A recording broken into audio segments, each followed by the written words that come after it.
Hey everyone, welcome back to my class. कैसे हैं आप सभी? हमारा टैक्सोनॉमी कंप्लीट हो चुकी है और बायोलॉजिकल क्लासिफिकेशन भी हमारा कंप्लीट हो चुका है। उसके बाद हमने ये पढ़ा था कि कैसे कैसे क्लासिफिकेशन हुआ, तो कैसे कैसे साइंटिस्टों के द्वारा क्लासिफिकेशन दिया गया। जैसे क्या आया था, 2 kingdom classification, 3 kingdom classification, 4 kingdom classification, 5 kingdom classification, जो 6 किंगडम, जो 3 डोमेन 6 किंगडम क्लासिफिकेशन था, वो किसने दिया था। ठीक है, तो जैसे सबसे पहले कैरोलस लीनियस ने 2 किंगडम क्लासिफिकेशन दिया था। उसके बाद आए थे अर्नस्ट हैकल, जिन्होंने 3 किंगडम क्लासिफिकेशन दिया था। फिर आए थे कोपलैंड, जिन्होंने 4 किंगडम क्लासिफिकेशन दिया था। और फिर आए डॉक्टर R H विटेकर, जिसने 5 किंगडम क्लासिफिकेशन को दिया था। और यही 5 किंगडम क्लासिफिकेशन हम लोगों ने डिटेल से पढ़ना है, जिसमें जिसमें प्लांटी, एनिमेलिया, मोनेरा, प्रोटेस्टा और फंजाई, इन 5 को इंक्लूड किया था। क्योंकि जब कोपलैंड आए थे तो उन्होंने फंजाई को इंक्लूड नहीं करा था। जब डॉक्टर R H विटेकर आए थे तो उन्होंने फंजाई को भी जो 5 किंगडम क्लासिफिकेशन है उसमें इंक्लूड करा था। तो अब हमने ये पढ़ना है। आज हम पढ़ेंगे एनिमल किंगडम। और एनिमल किंगडम में भी मैंने बता दिया था कि किस तरीके से जो किंगडम है उनको डिवाइड करा। तो एनिमल किंगडम को ही फिर डिवाइड कर दिया गया कि कोडेटा और नॉन कोडेटा में।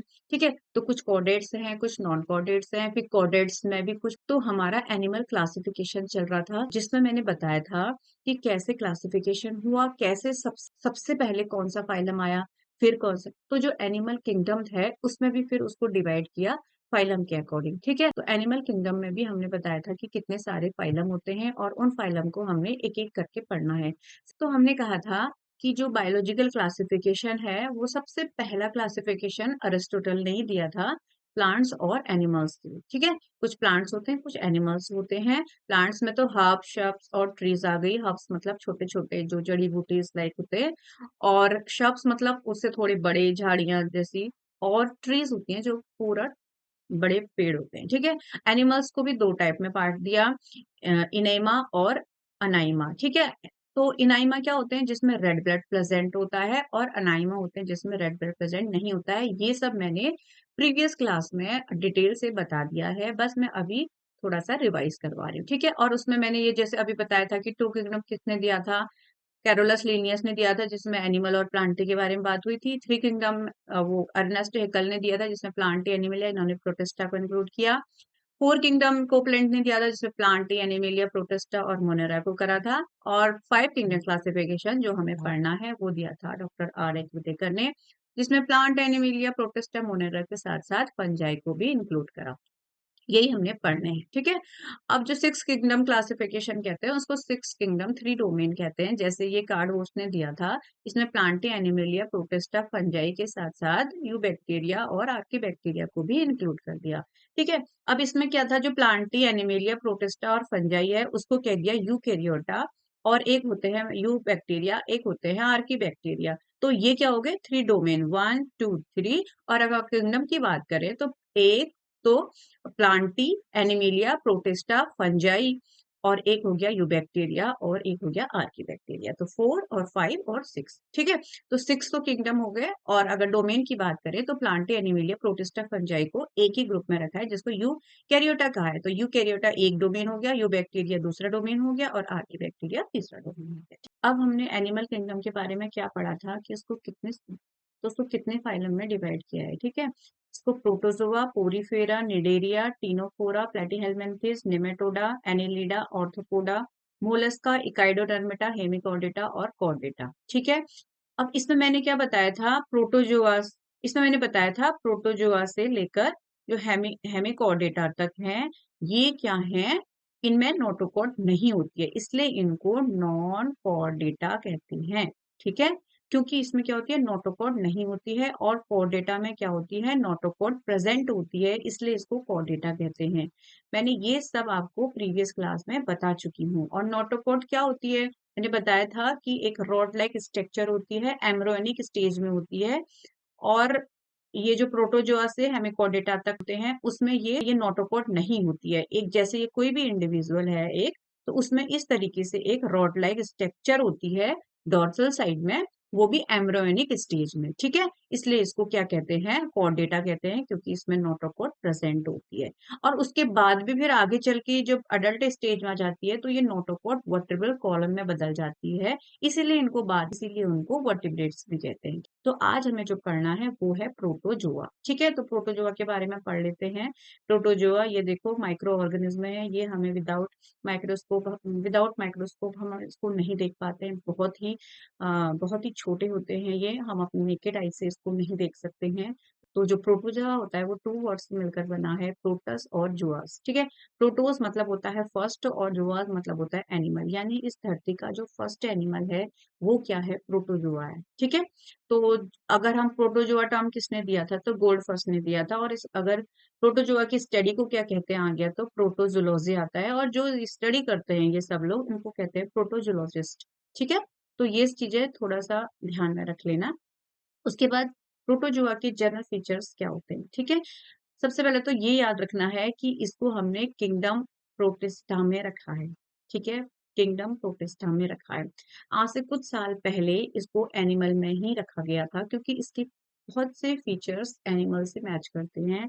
लेकिन बाद में ये पता चला कि ये एनिमल से कुछ डिफरेंट, मतलब एनिमल से कुछ अलग है, इसलिए इसको किंगडम प्रोटिस्टा में रखा गया, ठीक है। अब इसके फीचर्स क्या हैं, ये यूनिसेलुलर यूकैरियोट्स है, ये यूकैरियोट है, ठीक है। यूकैरियोट सेल आपको पता ही होगा, यूकैरियोटिक सेल और प्रोकैरियोटिक सेल कैसी होती है। जैसे बैक्टीरिया की बात करें तो वो प्रोकैरियोटिक सेल है, ठीक है। और यूनिसेलुलर एक सिंगल सेल है। प्रोटोजोआ आर वर्ल्ड वाइड कॉस्मोपोलिटियन, कॉस्मोपोलिटियन मतलब होता है जो सब जगह हो, ठीक है। इधर भी रहता हो, उधर भी रहता हो, कहीं भी डेवलप कर लेगा, ठीक है। तो जो प्रोटोजोआ होते हैं वो सब जगह होते हैं, तभी तो ये इतनी बीमारियां फैलाते हैं। अभी हम सब धीरे धीरे पढ़ेंगे कि कॉस्मोपॉलिटन मतलब होता है जो हर जगह सर्वव्यापी है, मतलब हर जगह वो प्रेजेंट है, हर जगह मिलते हैं, कहीं ले लो, पानी में, हवा में, इधर उधर सब। दे आर माइक्रोस्कोपिक, बहुत छोटे होते हैं, पानी में रहते हैं, एक्वेटिक हैं और फ्री लिविंग भी होते हैं, जैसे अमीबा, ठीक है। अमीबा भी क्या है, प्रोटोजोआ है, जो फ्री लिविंग है। लेकिन और सम आर ऑल्सो पैरासाइट्स, और कुछ पैरासाइट भी होते हैं, किसी भी होस्ट सेल में रहते हैं। अब पैरासाइट्स क्या होते हैं, सबको पता ही होगा, जो दूसरे पे डिपेंड रहते हैं, ठीक है, दूसरे का नुकसान भी करते हैं, जैसे प्लाज्मोडियम है। इन सब के बारे में हम डिटेल में पढ़ेंगे। एनिमिलिया जो अमीबा, पैरामीसियम, ल्यूग्लिना, ये सब कॉमन नेम है और ये बार बार आएंगे, अभी आप देखोगे तो बहुत बार बार आएंगे। बस हमें ध्यान में रखना है कि कहाँ पर प्लाज्मोडियम एग्जाम्पल है, कहाँ पर पैरामीशियम है, अमीबा है, यूग्लिना है, ठीक है।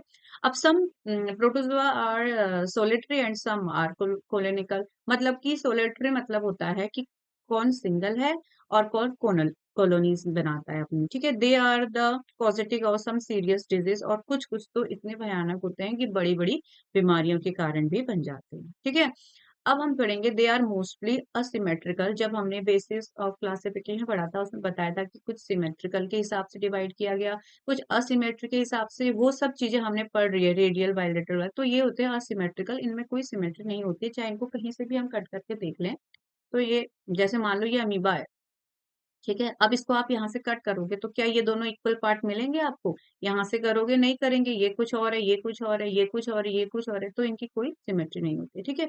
Body level of organization is protoplasmic level. Protoplasm मतलब इसमें कोई सेल नहीं है, बस इसमें जीव द्रव्य है, बस प्रोटोप्लाज्म से ये बना हुआ है।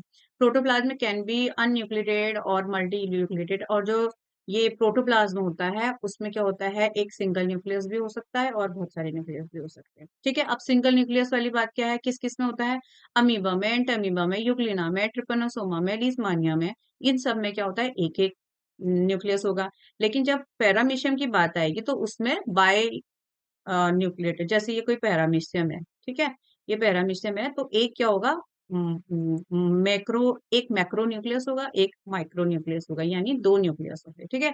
ऐसे मल्टी न्यूक्लिएटेड जो न्यूक्लियस हो गया वो ओपेलिया, पेलोमेक्सिया, इसको जाइंट अमीबा कहते हैं, तो इसमें बहुत सारे न्यूक्लियस होते हैं, ठीक है। और ऐसे some protozoans are naked while some are membrane called. जैसे कुछ प्रोटोजोन्स तो क्या होते हैं, जैसे कुछ प्रोटोजोआ क्या होते हैं, बिल्कुल उनमें कोई कवर नहीं होती है, खुले होते हैं, ठीक है।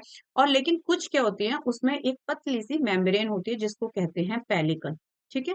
जैसे यूग्लिना, पैरामीशियम, ट्रिपेनोसोमा, इन सब में क्या होगी, एक मेम्ब्रेन होगी जिसको हमने पेलिकल कहा, ठीक है। अब कुछ क्या होती है, शेल होती है। ठीक है, सेल मतलब थोड़ा सा उसको जो कवर करे रखता है। मेम्ब्रेन तो क्या हो गई, एक पतली सी मेम्ब्रेन हो गई, और कुछ होता है एक सेल से कवर रहते हैं। ठीक है, जिसको सेल्ड प्रोटोजोआ कहते हैं, जैसे आर्सेला, डिफ्यूजिया, एक्टिनोफिस और एल्फिडियम। ये ऐसे प्रोटोजोआ हैं जो क्या होते हैं, सेल्ड होते हैं, मतलब कि उनमें कवरिंग होती है। ठीक है, जैसे किसी जैसे जैसे सिलिकॉन की कवरिंग है तो वो सिलिसियस हो गए, जैसे कैल्शियम की है तो वो कैलकेरियस हो गए। तो इस तरीके से क्या है, ये कवर्ड है। ठीक है, और इनके लोकोमोटर स्ट्रक्चर की बात करें तो लोकोमोशन कैसे करते हैं, मतलब कि अब तो ये तो सूडोपोडिया से, सूडोपोडिया क्या होते हैं, सूडोपोडिया जैसे ये कोई अमीबा है तो ये क्या है, ये सब फिंगर लाइक स्ट्रक्चर सूडोपोडिया है। ठीक है, ये सब जो यहाँ से इस तरीके से दिख रहे हैं फिंगर लाइक स्ट्रक्चर्स, इनको कहते हैं सूडोपोडिया। ये अमीबा और एंटामीबा में मिलेंगे। और फ्लैजिला क्या होते हैं, जैसे यूग्लिना में हमें पता है यूग्लिना का स्ट्रक्चर, उसमें इस तरीके से एक फ्लैजिला होता है। और हेयरिसीलिया ये तो हमें पता ही है, जैसे ये कोई पैरामीशियम है तो इसमें क्या होता है, इस तरीके से सीलिया लगे रहते हैं, ये इनको लोकोमोशन में हेल्प करते हैं। ठीक है, locomotory structure are absent in जो स्पोरोजोन्स पैरासाइट होते हैं, जो स्पोरोजोन पैरासाइट्स होते हैं ना, उसमें किसी भी तरीके का लोकोमोशन नहीं होता है। अब हम देख लेते हैं न्यूट्रिशन, ये किस तरीके से अपना न्यूट्रिशन करते हैं। तो सबसे पहले होलोजोइक, होलोजोइक मतलब क्या होता है, जैसे हम भी होलोजोइक है ना, जैसे किसी चीज को निगलना, ऐसे निगल लिया, खा लिया, डाइजेशन हुआ उसका। तो इसमें अमीबा और पैरामीशियम है। मिक्सोट्रॉफिक होते हैं जो हमारी तरह होलोजोइक भी हैं और प्लांट की तरह अपना खाना खुद बना रहे हैं। ठीक है, जो फोटोसिंथेसिस करके। तो इसीलिए जैसे इसका एग्जाम्पल यूक्लिना है, इसीलिए इसको क्या कहते हैं, कनेक्टिंग लिंक। तो connecting link between plants and animal, मतलब प्लांट्स और एनिमल के बीच का कनेक्टिंग लिंक है। इसको कहेंगे माइक्सोट्रोफिक। इसका मतलब क्या हो गया, वो खाना खुद ऐसे निगल के भी खा रहा है और खुद फोटोसिंथेसिस करके खाना बना भी रहा है। ठीक है, एक होते हैं सिम्बायोटिक, जैसे ट्राइकोनिलिम्फा और कोनिलिम्फा। जैसे ये होता है इन गट ऑफ टर्माइट्स, जितने भी टर्माइट्स होते हैं उनके गट में, और सेलुलर डाइजेशन करने में हेल्प करते हैं। और जो कोलोनियल लिम्फा होता है उसको, वो कॉकरोच की गट में होता है, और यहाँ पर भी ये सेम करता है, मतलब डाइजेशन में हेल्प करता है। तो सिम्बायोटिक इस तरीके से न्यूट्रिशन होता है। अब हम कहेंगे कॉमनलिज्म में। अब कॉमनलिज्म में क्या होता है, देखो कॉमनलिज्म में होता है ना, ये क्या करता है, मतलब कि एक एक को प्रॉफिट वाला एसोसिएशन करता है। जैसे ये, जैसे किसी को क्या करेगा होगा वहां, और एक को फायदा हो रहा होगा, तो ये क्या है, कॉमनलिज्म में है। जैसे एंटरमीबा कोलाई, ये commensal of colon of large intestine. ठीक है, जो लार्ज इंटेस्टाइन है कोलोन का पार्ट है। इसी तरह जो बेलेंडियम है वो भी लार्ज इंटेस्टाइन का पार्ट है। और जो ओपिलिनिया है, तो रेक्टन कॉमेंसल ऑफ फ्रॉग। ठीक है, तो मतलब क्या है यहाँ पर, मैंने क्या लिखा है, प्लस और जीरो एसोसिएशन, मतलब यहाँ पर फायदा, और मतलब वहां पर एक को फायदा हो रहा है। ठीक है, अब हम पढ़ेंगे पैरासाइटिक। ठीक है, पैरासाइटिक कौन कौन होते हैं, मोनोसिस्टिक। ठीक है, इसमें क्या होता है, parasite of seminal vessels of earthworm, ये अर्थवॉर्म में है। और एंट अमीबा हिस्टोलिका किसमें है, अमोइस, जैसे अमीबोइक डिसेंट्री। और ये तो अमीबा हिस्टोलिका है, जैसे ये तो एंट अमीबा हिस्टोलिका है। यह एंट अमीबा गिंगेलिरिस, इस ये पैरासाइट ऑफ गम का है। और प्लाज्मोडियम क्या करता है, मलेरिया, ट्रिपनेसोमा, स्लीपिंग सिकनेस, लीस्मानिया, काला आजार जिसको डमडम फीवर कहते हैं, ये सब हम अभी बहुत अच्छे से पढ़ेंगे। ये तो मैं ऐसे पैरासाइटिक के नाम बता दे रही हूँ, और ये क्या कॉज करते हैं, ये थोड़ा सा आइडिया ले लेते हैं यहीं पर। अब रेस्पिरेशन का क्या मोड है इनका, एक तो ये अपनी बॉडी, जनरल बॉडी सरफेस से, अपनी सरफेस से ही क्या कर लेते हैं, रेस्पिरेशन कर लेते हैं। और इनका मोड कैसा होता है, दो तरीके का होता है, एक एरोबिक होता है, एक एनारोबिक होता है। एरोबिक में कैसा होता है, इन फ्री लिविंग फॉर्म्स, जब ये फ्री लिविंग फॉर्म में होंगे तो एरोबिक में करेंगे, और अगर पैरासिटिक फॉर्म में होंगे तो एनारोबिक करते हैं। ठीक है, अब रिप्रोडक्शन का क्या है, इनका रिप्रोडक्शन सेक्सुअल और असेक्सुअल दोनों तरीके से होता है। तो असेक्सुअल की बात करते हैं, तो जो असेक्सुअल रिप्रोडक्शन होता है वो भी कितने टाइप का होता है, बाइनरी फिशन हो जाता है, मल्टीपल फिशन हो जाता है, बडिंग हो जाता है। ठीक है, तो बाइनरी फिशन तो बहुत कॉमन है। ठीक है, तो जो, ठीक है, मोस्ट कॉमन इसी तरीके से होता है। ये भी कितने टाइप से डिवाइड है, बाइनरी फिशन भी, longitudinal binary fission, transverse binary fission, simple binary fission. Longitudinal binary fission मतलब ये, जैसे ये कोई भी एक क्या है, इंडिविजुअल है, जैसे यूक्लिना और ट्रपाइनोसोमा, उसकी बॉडी को अगर इस तरीके से लॉन्गिट्यूडिनल कट कर दिया जाए तो दो इंडिविजुअल बनेंगे, ठीक है। एक यहाँ से नया बन जाएगा। रिप्रोडक्शन में और सेक्सुअल में यही है, अगर कहीं से वो ब्रेक उनका डिवाइड हो गया तो एक से नया बनेगा इंडिविजुअल, एक से नया बनेगा। ट्रांसफर्स में अगर हम ऐसे कट करेंगे तो एक यहाँ से एक यहाँ से, वो जिस तरीके से भी कट होगा वो वहीं से क्या बन जाएगा, न्यू बन जाएगा, ठीक है।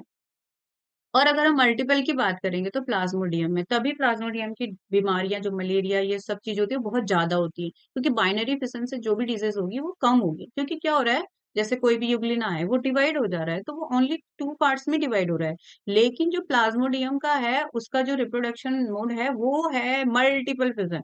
एक से ही मतलब कई अनगिनत डिवीजन होते हैं वो हो जाते हैं। उससे क्या बनेंगे, जितने जितने बार वो अपने आप को डिवाइड करेगा उतने ही बन जाएगी। जैसे तो क्या होगा, मल्टीपल जो मल्टीपल फिजन है उसमें क्या होती है, बहुत मतलब वो ज्यादा बीमारी कॉज करता है। क्योंकि वो क्या करेगा, बहुत बार कट हो जा रहा है और जितने बन रहे हैं उनसे क्या बन जा रहा है, एक नया इंडिविजुअल बन जा रहा है, ठीक है।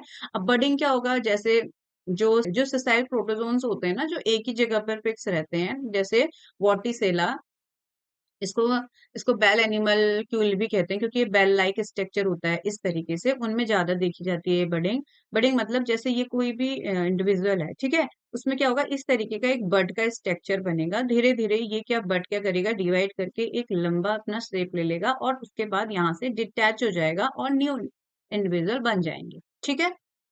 तो सबसे ज्यादा यहाँ पर जो मल्टीप्लिकेशन सीजन होता है प्लाज्मोडियम, यही डिजीज कॉज करता है। उसके बाद सेक्सुअल रिप्रोडक्शन की बात करेंगे तो सिनगैमी और कंजुकेशन से हो जाता है ये। जैसे सिनगैमी होगी प्लाज्मोडियम में और कंजुकेशन होगी पैरामीशियम में। बैक्टीरिया वाला चैप्टर पढ़ेंगे ना बाद में, उसमें कंजुगेशन हमें और अच्छे से समझ आएगा कि जैसे कोई भी दो इंडिविजुअल हैं, वो इस तरीके से क्या करेंगे, अपनी एक कंजुगेशन ट्यूब बना लेते हैं और इस तरीके से फिर क्या करते हैं, यहाँ से कंजुगेशन के थ्रू पास होता है, फिर वो डिवाइड हो जाते हैं। इस तरीके से हम आगे पढ़ेंगे ये सब चीजें। और protozoa do not have natural death. अब प्रोटोजोआ मैंने क्या कहा था, वो तो उसमें तो प्रोटोप्लाज्म है बस, उसमें वो कोई अपनी पूरी सेल तो नहीं है, बस प्रोटोप्लाज्म है। तो जब तक कोई सेल नहीं है, मैं हम क्या कहते हैं कि यूनिट ऑफ लाइफ क्या है, सेल ही तो है। जो जो बेसिक यूनिट है वो सेल ही है, लेकिन इसके पास सेल ही नहीं है। तो जब सेल होती तो उसकी डेथ भी होती। अब ये तो पूरा वही है, ये तो पूरा प्रोटोप्लाज्म का बना है, तो इसकी डेथ भी कैसे होगी, तो इसकी नेचुरल डेथ नहीं होती है। दे आर इमोर्टल, ये मरता भी नहीं है, because no differentiation of somatoplasm and germplasm, क्योंकि इसमें सोमेटोप्लाज्म दिखता है, जर्मोप्लाज्म नहीं बनता है। तो फिर वो कैसे मरेंगे, ठीक है। तो इसका मतलब इनकी डेथ नहीं होती है, नेचुरल डेथ नहीं होती है, ये इमोर्टल होते हैं, ठीक है। तो ये तो हमने प्रोटोजोआ के बारे में पढ़ लिया है। अब हम नेक्स्ट क्लास में पढ़ेंगे क्लासिफिकेशन, प्रोटोजोआ का क्लासिफिकेशन पढ़ेंगे, ठीक है। ये उसका जनरल आइडिया था। तो आज हम क्लास को यहीं पर रोकते हैं क्योंकि क्लास लंबी हो जाती है। तो हम तो प्रोटोजोआ का क्लासिफिकेशन हम नेक्स्ट क्लास में पढ़ेंगे, ठीक है। क्लास अच्छी लगी तो एक लाइक कर दीजिए, चैनल को सब्सक्राइब कर दीजिए, अपने दोस्तों तक शेयर कीजिए। जो भी डाउट है या जो भी कोई आपको टॉपिक पढ़ना है तो प्लीज कमेंट बॉक्स में कमेंट कीजिए। और इससे पहले के जो टेक्सोनॉमी वाला चैप्टर है और जो जो एनिमल क्लासिफिकेशन है, वो मैंने बहुत ही डिटेल वे में समझा रखा है। जो भी LT TGT PGT बायोलॉजी जिसने भर रखी है तो वो उसको एक बार जरूर दे सकते हैं, आपको जरूर यहाँ से हेल्प मिलेगी। और 28 जो 28 ये अगस्त है, ये लास्ट डेट है फॉर्म भरने की। जिसने फॉर्म नहीं भरा है तो जल्दी जल्दी भर लीजिए, अब 2-3 ही दिन बचे हैं और जल्दी से अपनी तैयारी करना शुरू कर दीजिए, ठीक है। GIC के भी फॉर्म आ चुके हैं, आपको पता ही होगा। आप जल्दी से इनको भर लीजिए, बहुत अच्छी अपॉर्चुनिटी है, बहुत साल बाद ये फॉर्म निकले हैं।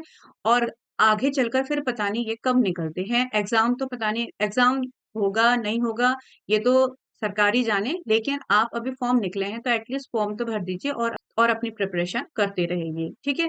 तो मिलते हैं एक नई टॉपिक के साथ नई क्लास में। Children bye.